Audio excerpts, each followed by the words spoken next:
Moving swiftly on, we have had some amazing stories today. Powerful stories from founders, builders, defenders, and it's still already early or not that late, depending on which time zone you're in.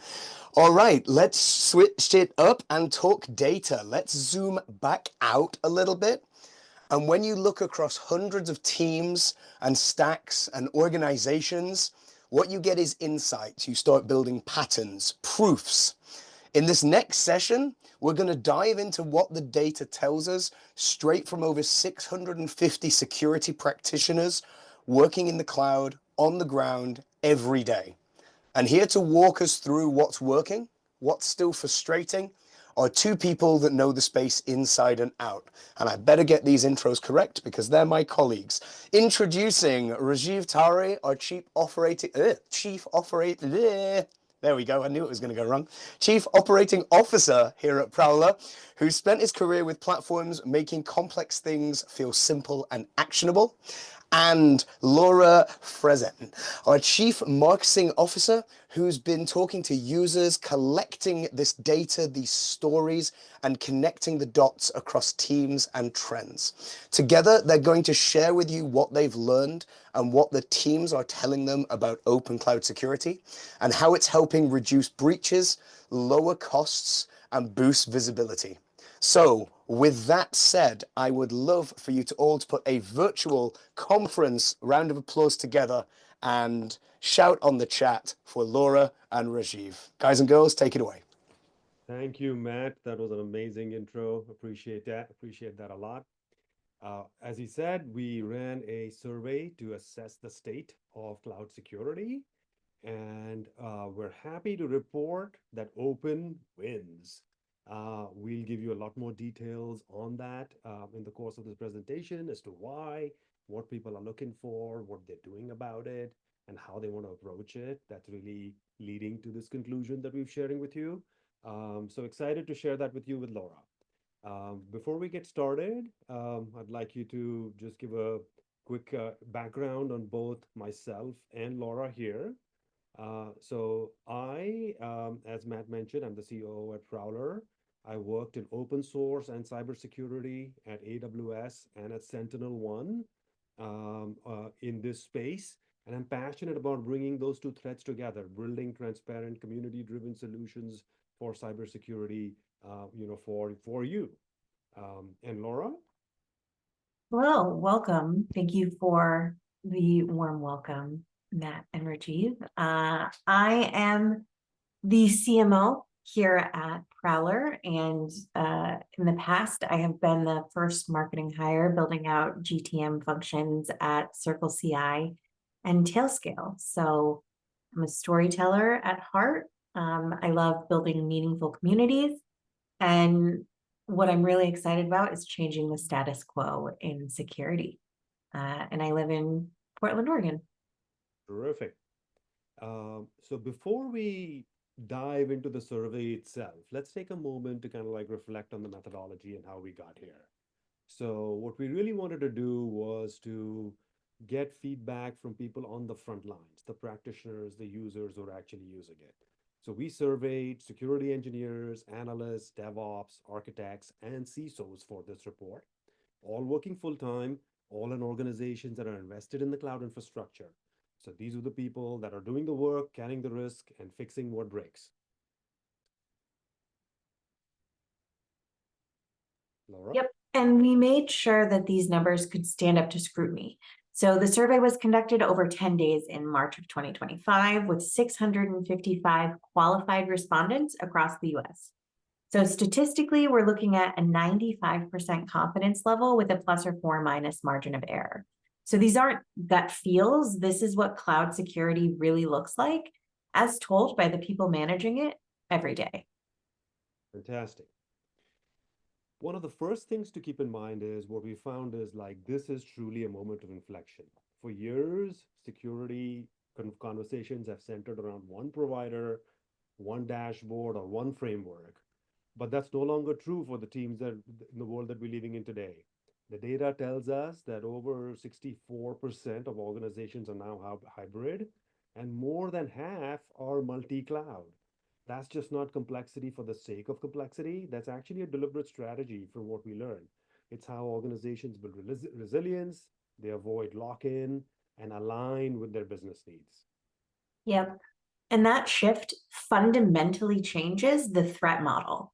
So a hybrid or multi-cloud environment doesn't just double the numbers of services, it multiplies the attack surface, the number of identities, the policies, the logging systems. It means you can't rely on a single provider's tools to get visibility or enforce guardrails. This is why open tools that are cloud agnostic, interoperable, and transparent, are becoming not just useful, but absolutely essential to how cloud security teams operate.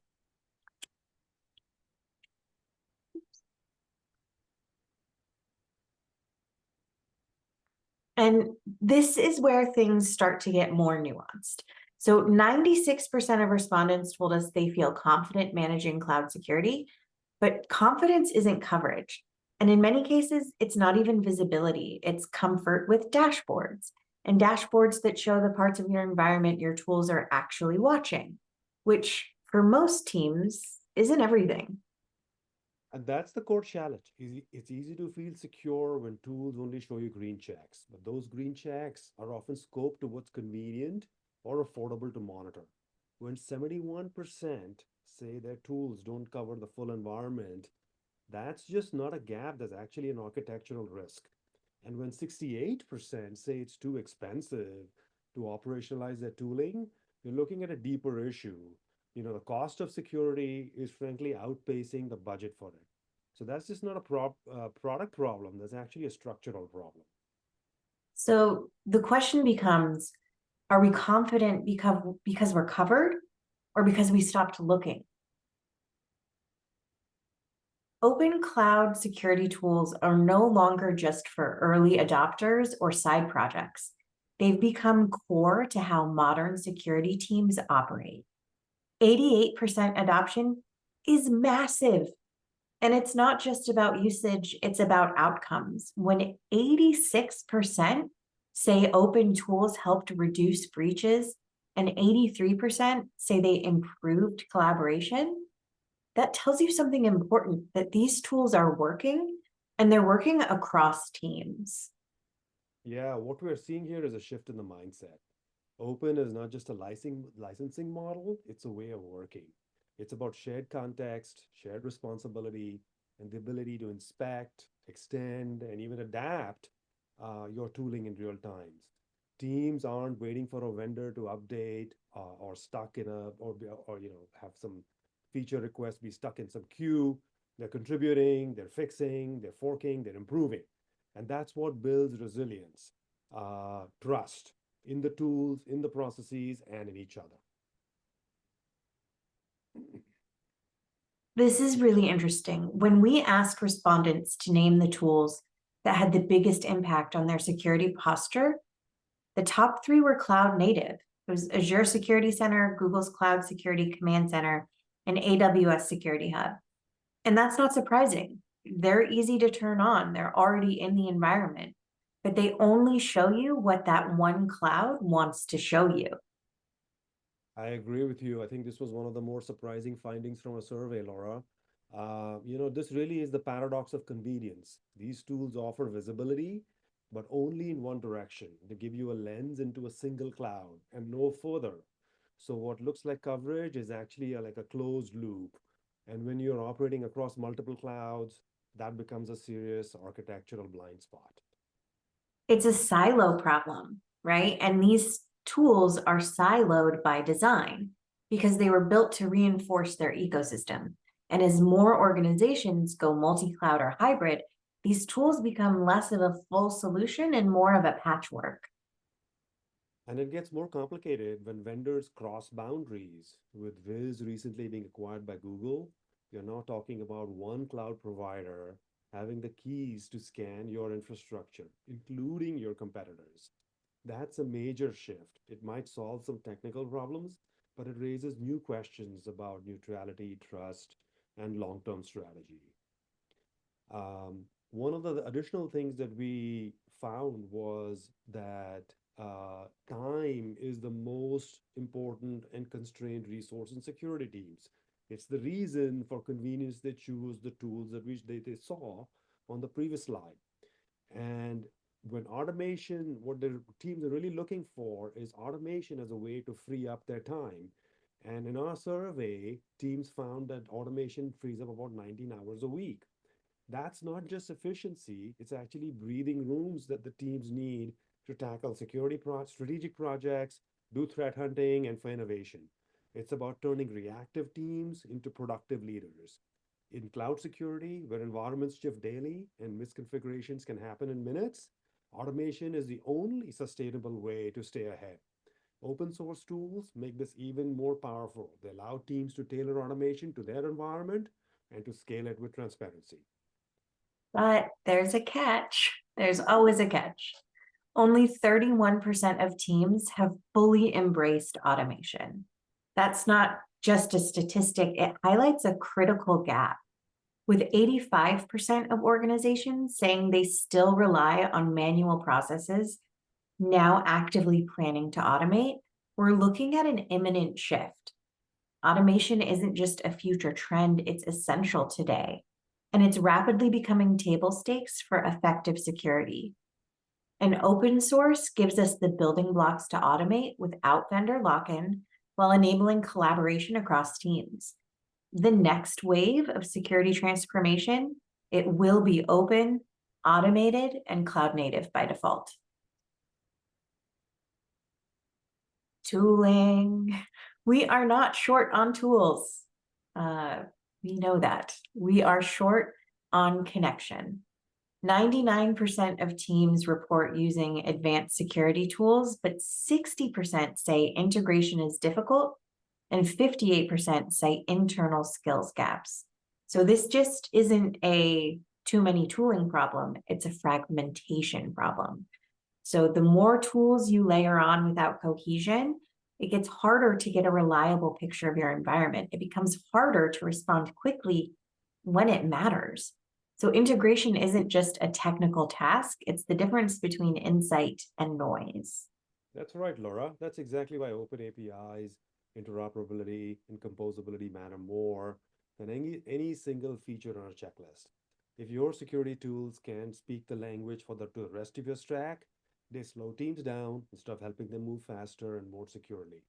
The future of cloud security is not about having more tools, it's about making sure that tools are connected and that work with your pipelines, your workflows, and your teams by default. That is why I think open source matters, and it gives you the flexibility to build on top of your security posture, not around it. This is one of the clearest signs that automation without strategy is not enough. We've talked about automation in the previous slides before. 96% of teams run vulnerability scans, yet 46% still struggle with managing these vulnerabilities. That gap tells us that the problem is not visibility, it's the lack of operational integration. When findings stay siloed in the dashboards, disconnected from the owners or for workflows, they become background noise. Security teams, in fact, are not lacking in data. They're lacking in the systems that help them act on really the most important data. That's right, Rajiv. And one of the other interesting things from this report is teams are finding, on average, 17 new vulnerabilities a week. That noise adds up fast. Scanning is not solving the problem. If it just produces tickets, no one has time to triage. True vulnerability management needs to be embedded, not bolted on. That means building workflows that assign ownership, prioritize based on risk, and automate remediation when possible. Without that, detection becomes a false sense of security. And now we're going to talk about one of my favorite things, compliance. Compliance adoption is rising, which is great, but outcomes are not keeping pace. So 78% of organizations say they follow a governance framework, but 37% still failed a compliance audit. Like SOC 2 is a great framework, but in many organizations, it's become more of a checkbox than a continuous discipline. And when compliance is treated like a one-time event instead of a continuous process, gaps emerge between what's documented and what is actually enforced. The problem is not the frameworks, it's the follow-through, especially in the cloud, where drift happens fast and yesterday's configuration is today's risk. Exactly. Governance does not work if it is only represented in documentation. SOC 2 controls, for example, should live in your infrastructure as code, your CI/CD pipelines, and your monitoring systems, not just in your audit folder. That's why 75% of organizations are increasing their compliance spend. They're realizing that compliance is not a report, it's a reflection of your engineering systems, the teams that operationalize the governance, that treat compliance as a living system, not a snapshot, are the ones that stay secure and ship with confidence. Okay. This is a really interesting data point. I think it brings together a lot of what we've been talking about between cost savings and automation and risk management. One of the things that we see is budget pressures are forcing teams to rethink how they define security. 86% of organizations are actively optimizing security costs. And that's not just a financial move, it's a signal that cost is becoming a core part of security strategy. And when 60% are automating and 51% say they're consolidating tools, it shows a shift towards a leaner, more integrated platforms. In the near future, security platforms will not just be evaluated by their features, they will be measured by how effectively they drive down both the risk and operational overhead. That's right. Smart security lowers costs and increases resilience. The best teams are moving beyond reactive spend and into proactive investment, building systems that scale with risk, not just headcount. 43% are already scaling based on risk, and that number is only going to go up. So that tells us that the future of cloud security is adaptive, risk-aware, and automated by design. We are heading towards a world where security spend is right-sized continuously, driven by real-time context, not quarterly planning cycles. The next wave will belong to the teams who can make security strategic, not just necessary. And talking about next wave, Laura, one of the things, this was one of the more interesting findings for me from the survey results was, 79%, they talk about how AI is being adopted, but the belief is lagging behind. So 79% of teams are using AI and cloud security, yet only 27% see it as the most impactful trend. That signals both healthy skepticism and a call for explainability. In security, where accountability matters, AI cannot be a black box. The most effective tools will be the ones that integrate cleanly, provide traceable logic, and support, not replace, human decision making. AI needs a human in the loop, not just for oversight, but for context, nuance, and judgment that models can't replicate. Exactly. 44% are already using AI for human augmentation, and that's the future. AI should accelerate decision-making, not make decisions in isolation. For that to happen, it has to be auditable. That means knowing what signals it used, why it flagged something, and how to verify the outcome. In an environment built on trust and verification, AI must earn its place. The strongest security postures will come from systems where humans and AI work together with clarity, transparency, and control.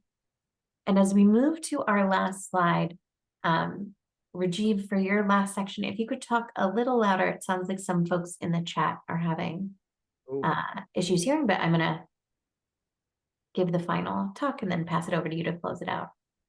So we've seen the trends. The data tells a clear story. The future of cloud security isn't locked away in a black box. It's open, it's integrated, it's human-centered. Teams are overwhelmed not because they lack tools, but because these tools don't talk to each other. 60% say integration is difficult, 58% point to skill gaps. That's not a tooling issue, that's a system issue. But we do know what works. Open frameworks, open standards, open tooling. They let teams move and build faster and smarter. 86% of orgs are optimizing security costs. And what are they doing? They're automating, they're consolidating, they're scaling based on risk. That's the opened mindset in action, reducing waste, increasing clarity, and building towards resistance. Yeah, we're seeing a shift, not just in technology, but in responsibility. Security is no longer a gated department, it's a shared discipline, it's a team sport, and the teams that win are the ones who build openness at the core. SOC 2 isn't just a report, AI isn't just a tool, compliance isn't just a checkbox. They all become powerful when they're made transparent, collaborative, and real. 79% are already using AI, but only 27% believe it will be the most impactful trend. That tells us something important, that in this next chapter, trust will define adoption. That's why keeping humans in the loop isn't just a good practice, it's the future of responsible, explainable, accountable security. Amazing. So if you're here building, testing, defending, contributing, you're already on the winning team. The teams who embrace open aren't just securing the cloud, they're building trust. They're creating systems that work for people. They're doing it transparently, flexibly, and together. Open wins because it scales with complexity, it adapts to risks, and it puts people, not just policies, at the center. That's the future we believe in, and it's already here. Thank you. We will be releasing the full findings of this report. This is just the highlights of it. But Rajiv and I thank you for joining this chat. Thank you, everybody. Appreciate you taking the moment.